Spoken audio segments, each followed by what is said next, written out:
Hello friends, welcome to Sheenu's cookery. ഇന്ന് നമ്മൾ തയ്യാറാക്കാൻ പോകുന്നത് ഈ 3 സവാള വെച്ചിട്ട് ഒരു കിടിലൻ ഐറ്റം ആണ് കേട്ടോ. ഞാനിവിടെ ഒരു പാത്രം എടുത്തിട്ടുണ്ട്. അപ്പൊ നമ്മുടെ പാത്രം ഇവിടെ ചൂടായിട്ടുണ്ട്. ഇനി നമുക്ക് ഇതിലേക്ക് നെയ്യ് ഒഴിച്ചു കൊടുക്കാം കേട്ടോ. അപ്പൊ നെയ്യ് ഇവിടെ ചൂടായിട്ടുണ്ട്. ഇനി നമുക്ക് ഇതിലേക്ക് പട്ട, ഗ്രാമ്പു, ഏലക്ക, പിന്നെ പെരിഞ്ചീരകം ഇട്ട് കൊടുക്കാം.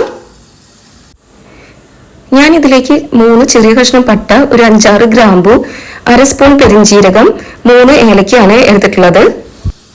ഇനി നമുക്ക് ഇതിലേക്ക് ഒരു കൈപ്പിടി കറിവേപ്പില ഇട്ട് കൊടുക്കാം കേട്ടോ.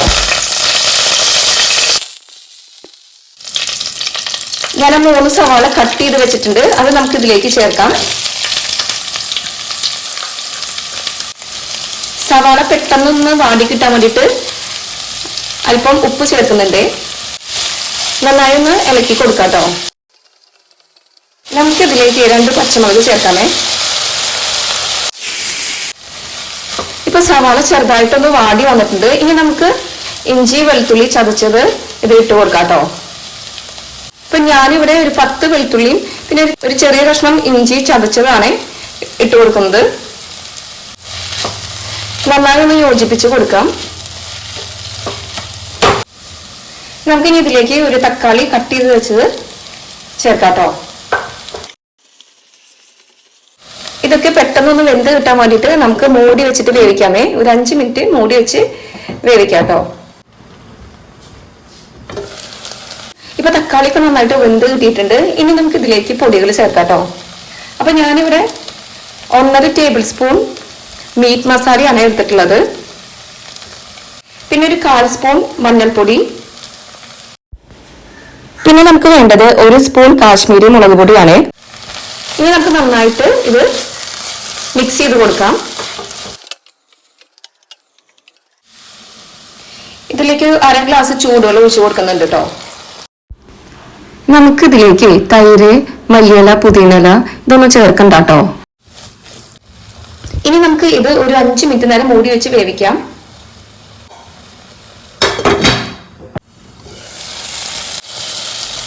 ഇനി നമുക്ക് ഈ കൂട്ടൊന്ന് ചൂടാറിയതിനു ശേഷം മിക്സിയിൽ ഒന്ന് അടിച്ചെടുക്കാമേ.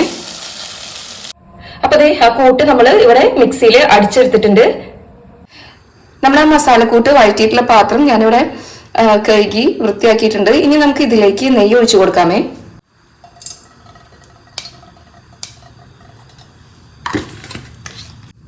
ഒരു ടേബിൾ സ്പൂൺ നെയ്യാണ് ഞാനിവിടെ ഒഴിച്ചത്.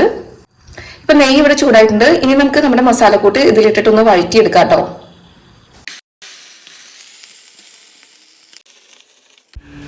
ഉപ്പ് കുറവാണെങ്കിൽ ഇതിലേക്ക് ആവശ്യത്തിന് ഉപ്പിട്ട് കൊടുക്കണേ.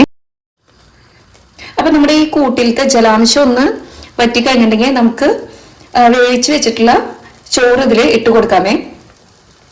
ഞാനിവിടെ 1.5 കപ്പ് ജീരകശാല അരിയാണ് എടുത്തിട്ടുള്ളത്. അപ്പോൾ അരി വേവിക്കുമ്പോൾ ഞാൻ ഇതിലേക്ക് ആവശ്യത്തിന് ഉപ്പിട്ട് കൊടുത്തിട്ടുണ്ടായിരുന്നു കേട്ടോ. പിന്നെ അങ്ങനെ ഒട്ടിപ്പിടിക്കാണ്ടിരിക്കാൻ വേണ്ടിയിട്ട് ഞാൻ കുറച്ച് ചെറുനാരങ്ങ നീര് ഇതിൽ ഒഴിച്ചിരുന്നു. ഇനി നമുക്ക് ഇതിലേക്ക് ചോറിട്ട് കൊടുത്ത് നന്നായി മിക്സ് ചെയ്ത് കൊടുക്കാമേ.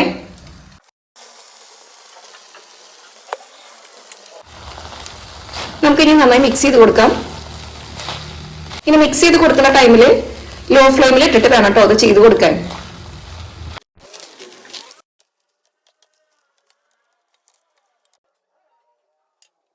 അപ്പൊ ചോറെല്ലാം കൂടി നിങ്ങൾ ഒരുമിച്ച് ഇട്ട് കൊടുക്കണ്ട, പകുതി ഇട്ട് കൊടുത്ത് മിക്സ് ചെയ്ത് കൊടുത്താൽ മതിയേ.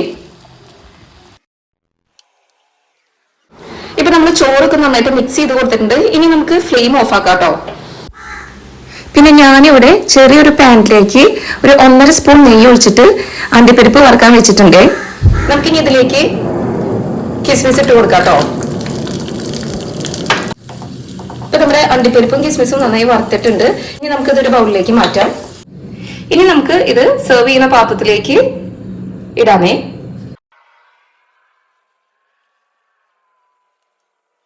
നമുക്ക് ഇതിന്റെ മുകളിലേക്ക് വറുത്ത് വെച്ചിട്ടുള്ള അണ്ടിപ്പരിപ്പും കിസ്മിസും ഇട്ട് കൊടുക്കാം കേട്ടോ.